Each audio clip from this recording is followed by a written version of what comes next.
जमीन। पानी को 5 हिस्सों में तकसीम किया गया है। हम बर्रे आज़म कहते हैं। सृष्टि के हिस्से को 7 हिस्सों में तकसीम किया गया है, जिसे बर्रे आज़म कहते हैं। ये पानी दुनिया में 71% है। जमीन 29% है।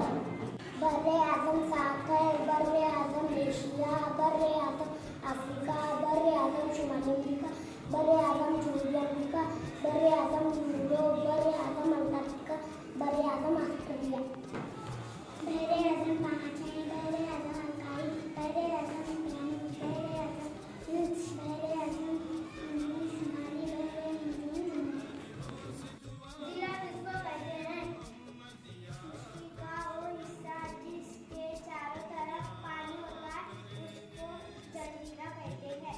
मिसाल के तौर पर श्रीलंका, जिसके चारों तरफ पानी होता है।